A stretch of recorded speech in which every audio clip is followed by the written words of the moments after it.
using these drones, use them a lot in the case of Iraq. They continue to be used in Afghanistan, in Libya, Pakistan, Yemen, Somalia, drone bases being scattered now around the world, particularly in the Middle East and in Africa. Drones being used mostly in Pakistan.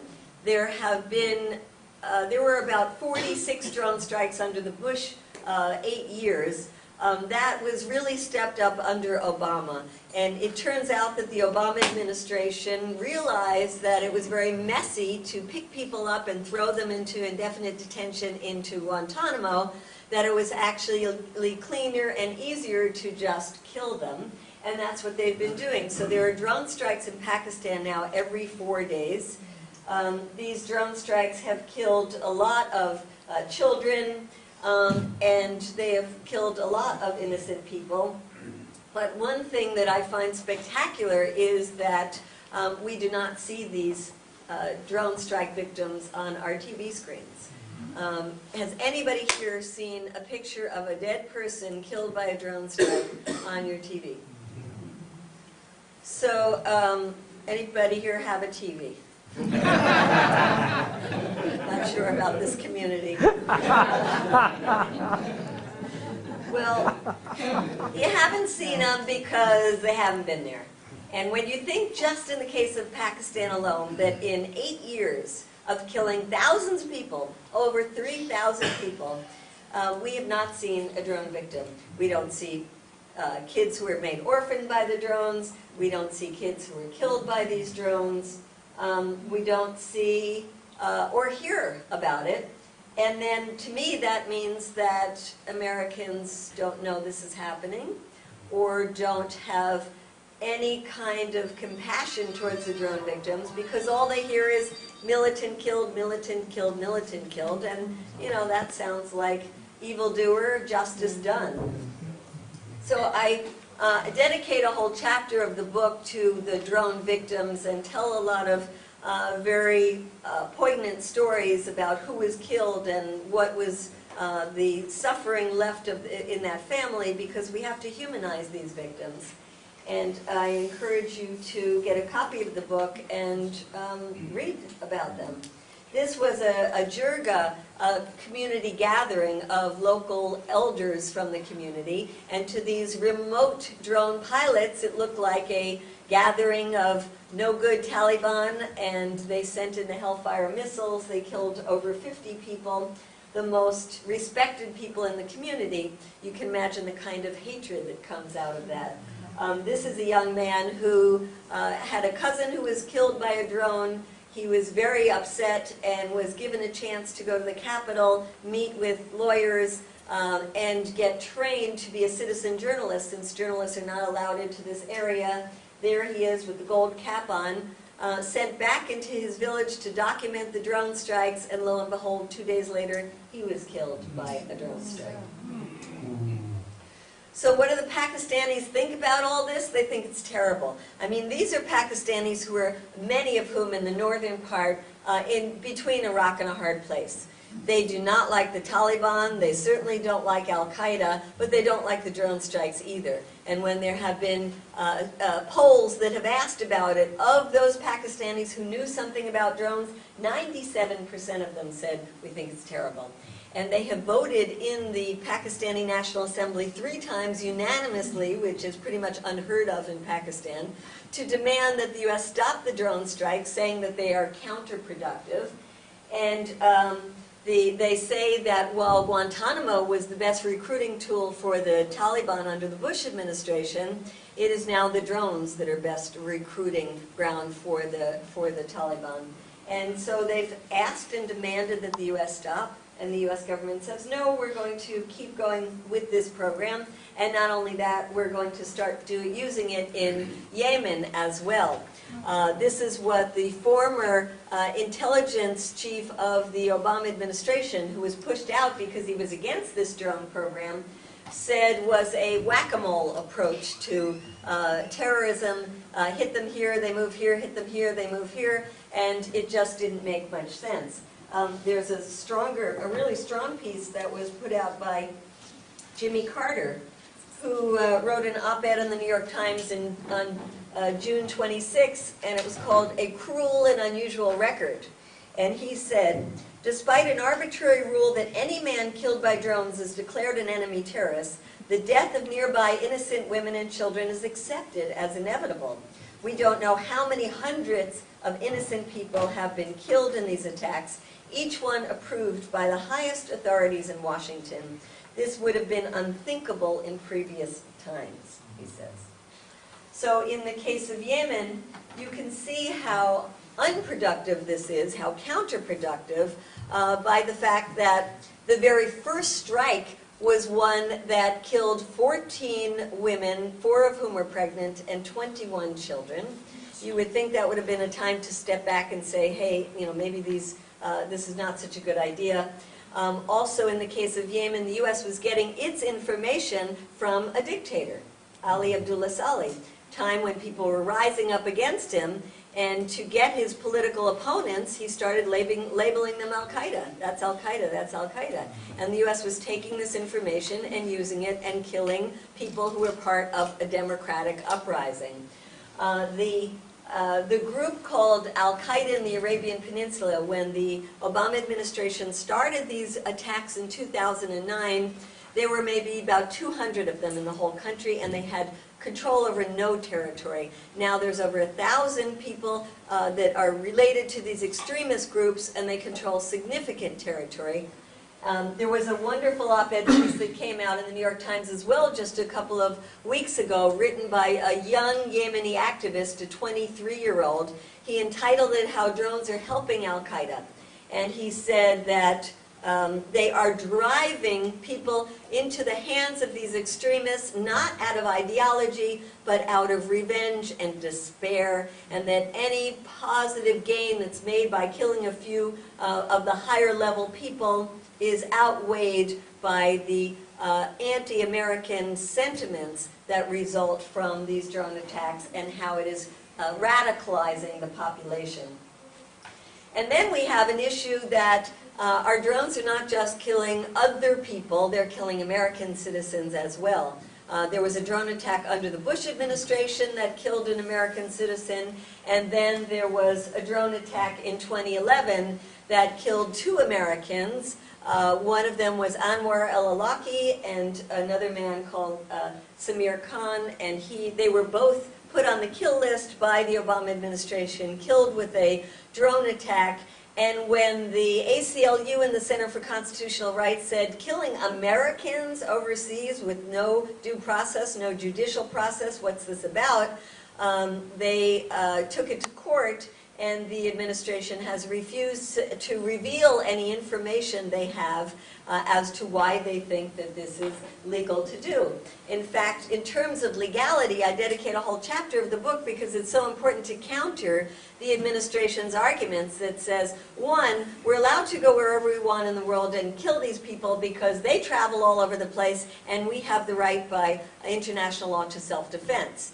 And I quote all kinds of international lawyers who say this is stretching the idea of self-defense to where it's not recognizable anymore, because self-defense is very narrowly defined. An imminent attack, somebody is about to bomb you, they are about to kill you.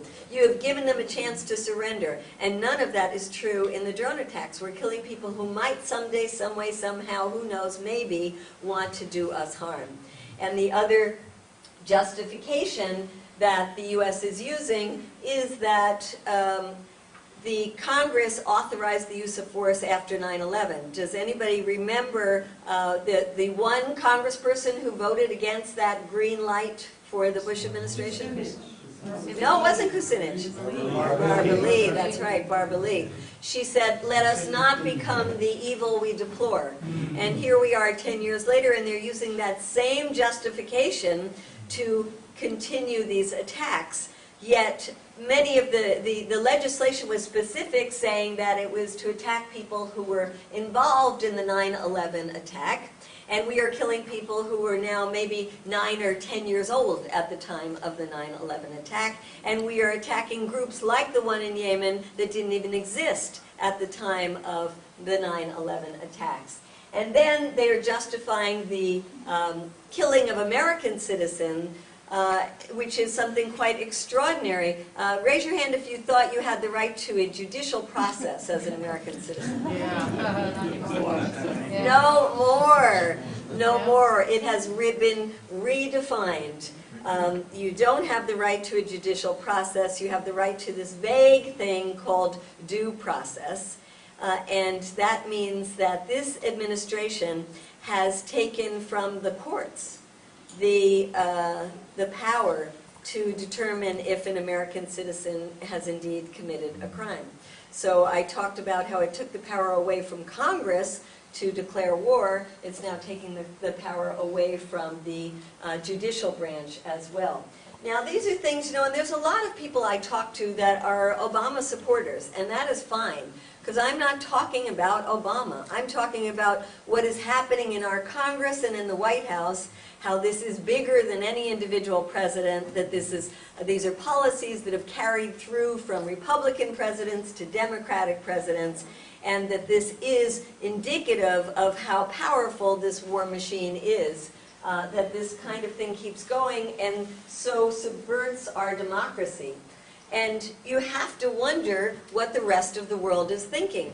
Well, we know what the rest of the world is thinking by a poll that was done of 22 different countries. And while you have in the US 8 out of 10 people saying, yeah, go kill them with these drones, you have 9 out of 10 people in many countries around the world saying this is horrible. They're even saying that this is barbaric. You have 9 out of 10 people in Greece, in Jordan, in Egypt. Most of the people around the world think this is a very barbaric practice that we are doing, and certainly believe that it goes against international law. On the other hand, we talked about this all being big business, and big business doesn't want to just sell drones to the CIA and the military. They want to sell these drones everywhere. They don't have any allegiance to the United States. They have an allegiance to the dollar. And so, maybe not even the dollar. Some kind of currency. And profit, that's right. And so drones are being sold by US companies overseas, and then Israel is the #2 user of drones, having used them extensively in the Gaza Strip. In fact, in the 2008 invasion operation Cast Lead, of the 1,400 people killed, over 800 of them were killed with drones. And Israel is #1 when it comes to the sale of drones. They have sold drones to over 50 countries throughout Latin America, Africa, Asia. And then there is China that is selling lots of drones, producing lots of drones. And so there is a full-fledged arms race when it comes to drones. And we also have the example of Iran that downed one of the US very sophisticated drones, showed it to the TV cameras and said, thank you very much, President Obama, for this present. And then a couple of months later started producing their own drones and are now working with the Venezuelans, for example, to build a drone factory there. So there's drones here, there, everywhere. There's all kinds of drones. And if you were Chinese government and said, aha, I'm looking at what the United States is doing, and I'm thinking we have a lot of enemies ourselves, like the Tibetans or the Uyghurs, and some of them are living right here in the United States, why shouldn't they send in the drones to kill their enemies? And we have to worry that what does go around comes around. And we also have to worry about drones right here in the United States. And this is something I think that connects us to a lot of people who might not be concerned about the killing of poor people of color overseas, which is what is happening with the drones, but they are concerned about their safety and privacy here in the United States. And we should be very concerned that these same drone manufacturers who have bought their congressional representatives, and there is a drone caucus, believe it or not, there's a drone caucus in the US Congress with 58 members. Some of them, they include the most powerful members of the Armed Services Committee, in fact, the head of the Armed Services Committee, a conservative Republican, Buck Buchanan, as well as liberal Democrats, like Morris Hinchey of New York or Linda Sanchez of California. So, and lo and behold, you can trace and find that they all take money from the drone industry. So they have pushed through legislation in Congress that says that we have to open up U.S. airspace to drones completely by the end of September 2015. Well, that's problematic on a number of levels. One, it's problematic because drones are very unsafe. They don't have the same kind of visibility that pilots in the cockpit have. The technology is still in very early stages, and many of these drones crash. And then, as we have seen, they can be hacked into quite easily, not only by the Iranians, but there was a professor from the University of Texas in Austin who just showed how with $1,000 worth of equipment, he could hack into a drone system and bring it down. So there are a lot of reasons we should be concerned about our safety, and the Federal Aviation Administration that is in charge of the airspace is very concerned about our safety, but is now being forced to open up the airspace. And so some of the entities that already have permits to use drones are government agencies. They're already being used along the northern and southern border. Homeland Security has drones. We were recently in Chicago, where the NATO summit was happening, and there were a lot of protesters on the streets. And lo and behold, the local TV stations were showing pictures of a drone overhead. They were using them during the NATO summit. There are drone permits that have been given out to universities that have programs with the military to develop the drones. There are drones that have been, permits that have been given out to police stations. 30 different police stations to test the drones. And Seattle is one of those police stations. And this is really the beginnings, if we don't stop it, of every single police station in this country potentially having its own fleet of drones. That is what the drone manufacturers would like to see, and that is what we have to stop. So one of the things we're asking people to do is call their local police station or set up a meeting with the police station chief and ask them, have they applied for any grant? Because the other thing to know is that Homeland Security is giving out grants for the police stations to buy these drones. And raise your hand if you're interested in seeing a list of questions you can ask your police station. And if there aren't enough to go around, you can find this on droneswatch.org. And we are also pushing groups around the country to do these no drone resolutions. I already talked about the trip to Pakistan that we're organizing, but I didn't say that this is open for any of you to join us, and that it would be great if there were a couple of representatives from Washington State who went, because there is nothing like having that firsthand experience and being able to come home and speak to your Congress people, to speak to your universities, to speak to your community groups about the drone victims' families that you've talked to, about how this policy is so counterproductive and inhumane. So if there's anybody interested, we're going to pass around a sign-up sheet. This is for two purposes. One, to say the drones should be taken out of the hands of the CIA. It's a civilian, not a military organization. It is run amok with these drones, and that if the intelligence committees of our Congress were doing their job, they would take the drones out of the hands of the CIA. And then there's a place to check for information about the Pakistan trip. And I know most of you would not be able to go, but what you could do is help somebody from the community go. And that would be a wonderful thing to do. $10 here, $20 here. We have it set up on our website where individuals can raise money from their communities. And Code Pink is a tax-deductible organization as well. So those are a couple of things that you can do.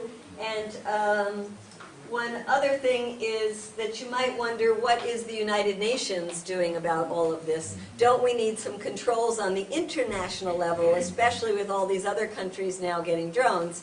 And there is a group, I talk about them in the book, it's called the International Committee for Robot Arms Control. They are mostly scientists, and they are horrified not only by how drones and their scientific information is being put to use right now, but they are also horrified by what is coming down the pike, and that is automated drones that don't even have a pilot remotely controlling them, that are pre-programmed to go out, look for X, Y, and Z, and kill them, and can also call in other drones, a swarm of drones, and just attack.